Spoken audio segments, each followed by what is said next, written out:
Albert Einstein दुनिया के सबसे महान वैज्ञानिकों में से एक थे।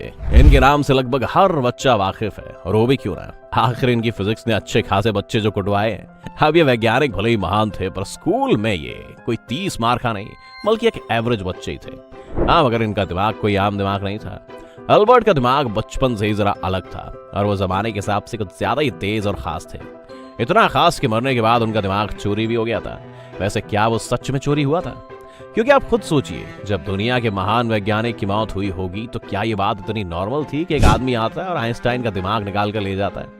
सुनने में ये बात बिल्कुल अटपटी लगती है ना। तो चलिए सच्चाई जानते हैं। आइंस्टीन के दिमाग में क्या खास था ये तो जानेंगे ही, पर उससे पहले थोड़ा सा आइंस्टीन के बारे में जान लेते हैं।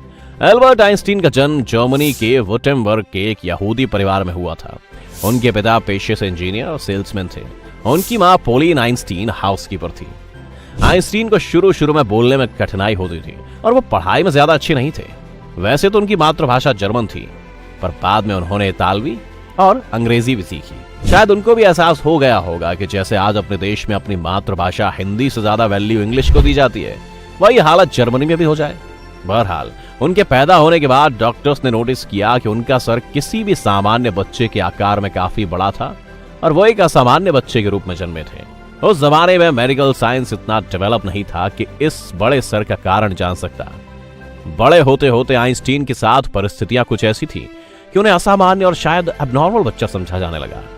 असामान्य होने के बाद भी उनका दिमाग इतना तेज था कि आज भी कोई उनका मुकाबला ना कर पाए। दिमाग उनका भले ही तेज था, पर एक दिक्कत थी, वो थी बोलने की। कोई भी आम बच्चा 1 या 2 साल में बोलना सीख जाता है, और जैसा कि हमने आपको बताया कि एल्बर्ट आइंस्टाइन को शुरू से ही बोलने में कठिनाई होती थी। ऐसे में बहुत बड़ी उम्र तक वे बोलते भी नहीं थे। उनके माँ बाप उनके ना बोलने से बहुत परेशान थे। 4 साल की उम्र में उन्होंने पहली बार बोलना सीखा, लेकिन तब भी बहुत साफ साफ नहीं बोलते थे। आधा अधूरा बोलते और अक्सर चुप ही रहते। 9 साल की उम्र में उन्होंने बोलना शुरू किया, जिसका किस्सा बड़ा ही दिलचस्प है। बात खाने के समय की है। डाइनिंग टेबल पर डिनर के लिए भी अपनी माँ और पिता के साथ बैठे थे। अचानक उन्होंने बोला, सूप बहुत गर्म है। उनके माँ बाप ये सुनकर खुश बाद में हुए, लेकिन पहले उनकी साफ आवाज पर चौंक गए। उन्होंने उनसे पूछा कि अब तक वे बोलते क्यों नहीं थे, तो आइंस्टीन का जवाब था, अब तक तो सब कुछ सही था। अब आप ही बताओ, ऐसे में आपको क्या लगता है कि उनके माँ बाप खुश ज्यादा हुए होंगे या शॉक? वैसे आइंस्टीन खुद भी मजाकिया थे, और उनकी कई आदतें भी हंसाने वाली थी। वे मोजे नहीं पहनते थे, क्योंकि उनके मोजों में छेद हो जाया करते थे। इसका एक और कारण यह भी था कि उनका मानना था कि अगर एक से काम हो रहा है तो 2 पहनने की क्या जरूरत है। कई फॉर्मल डिनर पार्टीज में वो ऐसे ही बिना मोजे पहने चले जाते थे। एक बार ऑक्सफोर्ड के लेक्चर के लिए भी वो ऐसे ही चले गए, लेकिन स्टूडेंट्स का ध्यान उनके मोजों से ज्यादा उनके बड़े बालों पर होता था।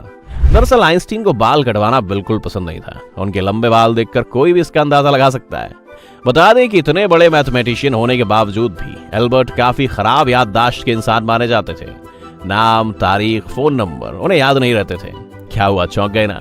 आज तो शायद आप ये सुनकर थोड़ा मुस्कुरा रहे होंगे, पर उनके वक्त से लेकर आज तक जिसने भी ये सुना वो हैरान रह गया।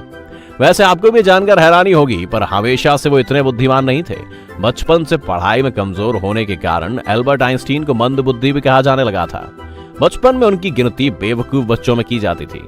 उनकी कुछ हरकतों के कारण उन्हें कुछ लोगों ने शारीरिक विकलांग भी कहना शुरू कर दिया था। अब हो सकता है कि आप में से बहुत से लोगों ने यह किस्सा भी सुना होगा, पर दोस्तों ये हकीकत है।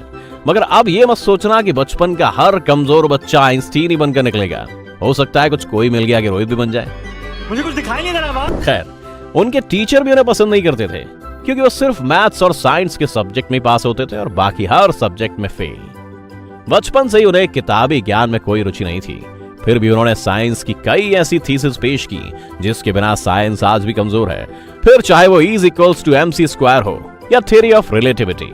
और यही वजह है कि उनका दिमाग आज भी चर्चा का विषय बना हुआ है। जी हाँ, तो चलिए करते हैं उनके दिमाग पर चर्चा। 18 अप्रैल 1955 को जीनियस वैज्ञानिक एल्बर्ट आइंस्टीन की मौत हुई थी।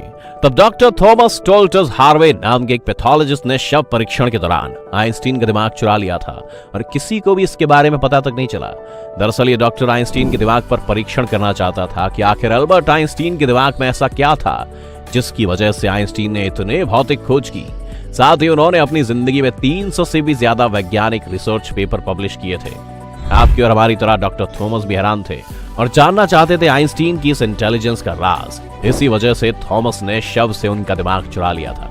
इस कारनामे के लिए उन्हें नौकरी से निकाल दिया गया और उन्होंने वादा किया कि वो आइंस्टीन के दिमाग के बारे में जरूर पता करेंगे ताकि आने वाले समय में इससे साइंस और साइंटिस्ट को कुछ फायदा हो सके। लेकिन परमिशन न मिल पाने के कारण डॉक्टर थॉमस हार्वी ने आइंस्टीन के दिमाग को एक जार के अंदर कैद रखा। बाद में 1975 में उनके बेटे हैंस की परमिशन मिलने पर उन्होंने आइंस्टीन के दिमाग पर रिसर्च शुरू की। सबसे पहले उन्होंने उनके दिमाग का वजन नापा, जिसका वजन 1230 ग्राम था, जो सामान्य इंसान के हिसाब से काफी छोटा था। बता दें कि एक इंसान के दिमाग का वजन लगभग 1400 ग्राम होता है। उसके बाद डॉक्टर हार्वी ने उनके दिमाग के 240 सैंपल कई वैज्ञानिकों के पास भेजे, जिन्हें देखने के बाद उन्होंने पाया कि उनके दिमाग में आम इंसान से ज्यादा सेल्स की गिनती हुई है। कुछ ज्यादा पहले हुए एक शोध में पता चला कि आइंस्टीन के दिमाग का सेरेब्रल कॉर्टेक्स नाम का हिस्सा एक आम इंसान के मुकाबले अलग था। बता दें कि सेरेब्रल कॉर्टेक्स यानी प्रमस्तिष्क प्रांतस्था मानव के दिमाग का एक महत्वपूर्ण हिस्सा होता है, जो सबसे जटिल भी माना जाता है और इसी वजह से उनका दिमाग असाधारण सोचता था। आइंस्टीन हमेशा कहते थे कि मेरे अंदर कोई ऐसी खास चीज तो नहीं, लेकिन मैं एक ऐसा इंसान हूं जिसके अंदर जानने की इच्छा बहुत है। वैसे उनके दिमाग की रिसर्च साइंटिस्ट के कितने काम आएगी ये तो वही बताएंगे, पर आप हमें कमेंट करके ये बताइए कि रिसर्च के लिए दिमाग चुराने का आइडिया कितना सही था। अगर आज की वीडियो आपको पसंद आई हो तो इसे लाइक करने के साथ साथ अपने दोस्तों और रिश्तेदारों के साथ शेयर जरूर कर दें।